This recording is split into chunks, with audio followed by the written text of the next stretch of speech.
Joe Manchin, Democrat from West Virginia. Thank you, sir. Thank you, Dylan, for having me. Of course. And that, as you could see, a Democrat, not the only one, saying we have to get out of Afghanistan. It's costing us too much and it's not serving our interests and we haven't defined the mission. That's a Democrat. There are many of them. Guess what? That sentiment echoed by almost every Republican presidential hopeful, from John Huntsman to Mitt Romney to Michelle Bachmann to Gary Johnson. All of them were preceded, however, in this agenda by our next guest, who has been saying that this war is a mess for years. Joining us now, Republican Congressman from Texas, GOP presidential hopeful, Ron Paul. And Congressman, it's a pleasure to see you again. Thank you, Dylan. Your thoughts on everybody coming around to your way of thinking? Well, I hope it's true. It looks like they've certainly moved in that direction, and I think it reflects the fact that the people have awakened, and that's where they're coming from right now. The American people are tired of it. 10 years is way too much. Nobody, as you described, that has defined what our goals are and how victory could be achieved. So they're sick and tired of it. We're flat-out broke.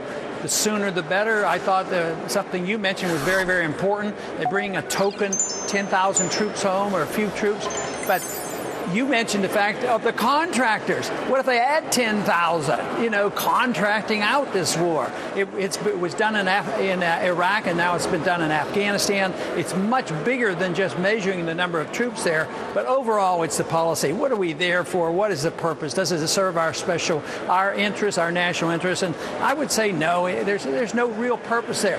And Senator Mencken made that very important point.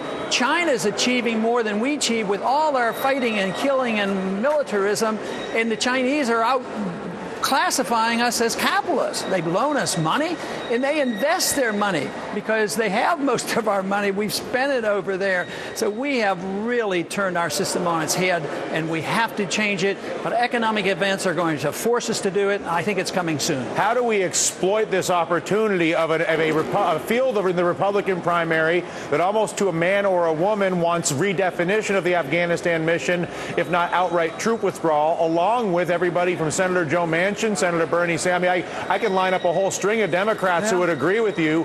How do we get the convergence of those disparate communities to wield force on the president and Republican leadership in the House?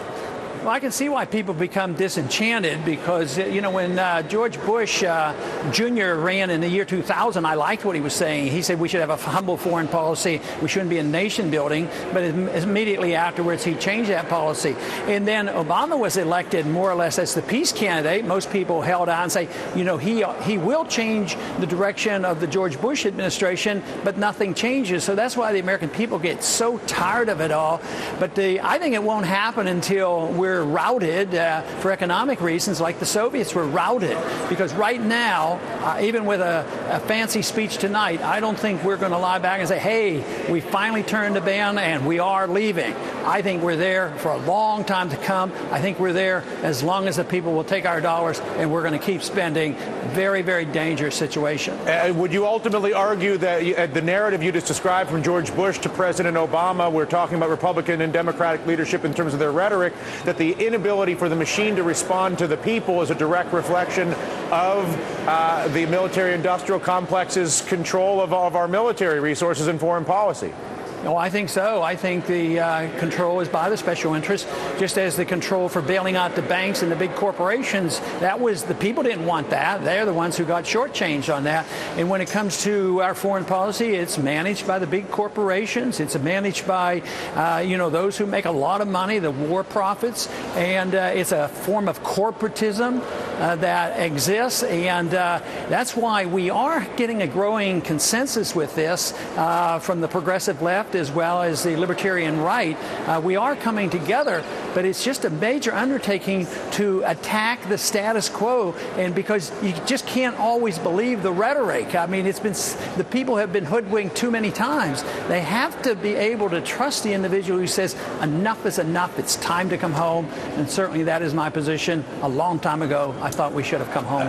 And how could we go about doing this? I've been looking at the narrative, this withdrawal narrative that the White House is pushing, I suppose in the hope that everybody in the media comes out and says, President Obama launches withdrawal, without looking deep enough to see that 10,000 troops not to mention the ability to hire 10,000 people with the contractors, is an insult to all of us. Yeah. What would it really look like in your mind if we were going to withdraw?